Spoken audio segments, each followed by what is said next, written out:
Ô Écio, você comentou sobre a inflação e muito bem nesse Focus, né? 10 semanas consecutivas de revisão para baixo, mas ainda está acima da meta, né? E bem acima da meta, ainda acima dos 5%.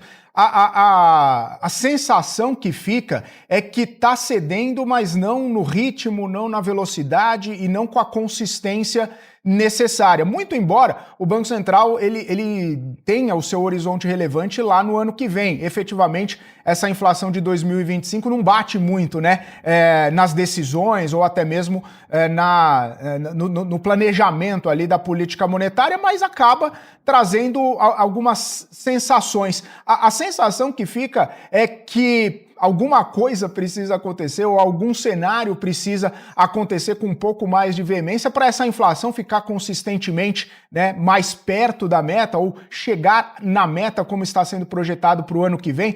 Quais estão sendo esses empecilhos em relação à derrubada até um pouco mais firme, né, desse cenário inflacionário?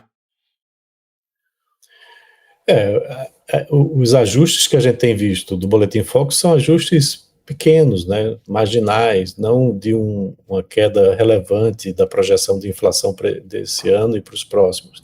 Pelo menos não está subindo mais, né? E o que chama muita atenção são os preços administrados.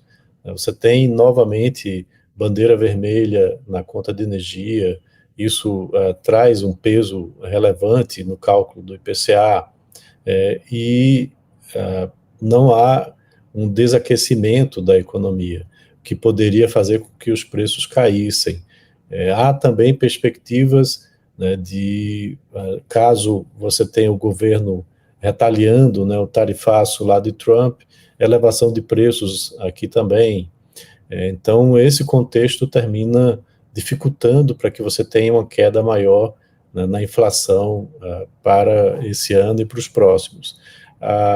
Por isso que a gente tem uma taxa de juros que vai se manter em 15% até o final desse ano, que vai para 12,5% no final do ano que vem, em patamares de 2 dígitos, porque justamente você sequer está respeitando o teto, né, da meta de inflação.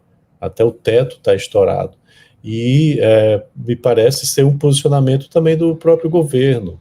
Ele está muito acomodado, né, com a percepção de inflação que esteja no teto da meta e não no centro da meta, né? Então, a política fiscal termina sendo utilizada para manter a economia aquecida pelo lado da demanda, com um banco central com taxas de juros muito elevadas para controlar a inflação, e isso termina sendo antagonista, né? Porque de um lado você tem um governo que não colabora reduzindo despesas, né? Pelo contrário, ele continua aumentando despesas, aumentando crédito, estimulando o consumo, e do lado da oferta você tem um custo, né, de investimento, de capital de giro, né, muito elevado, com a Selic de 15%.